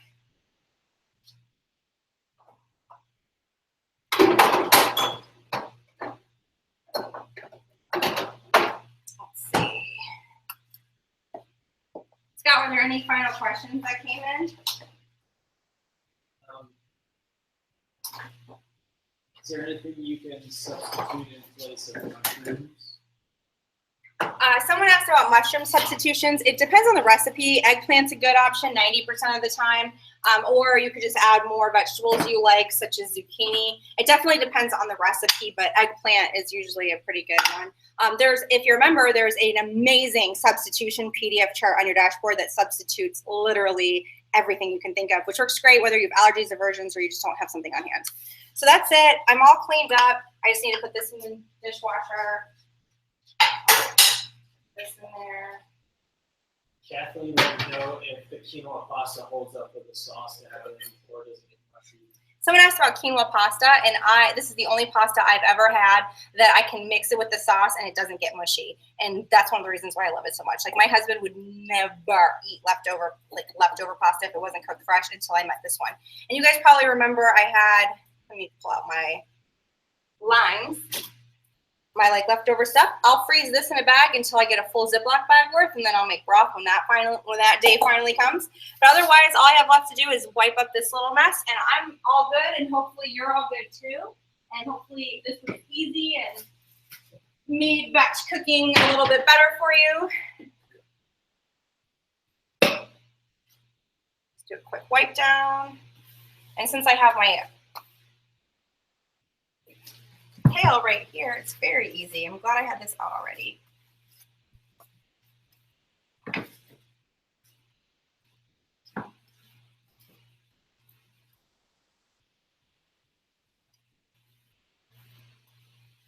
Just got to wash my dishwasher or get it going.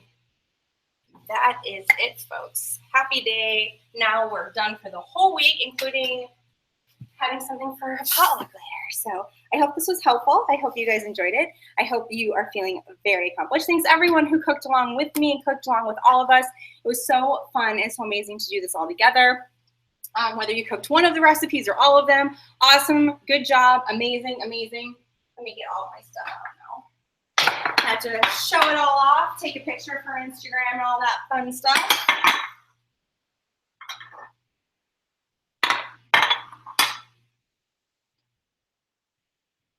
Super proud.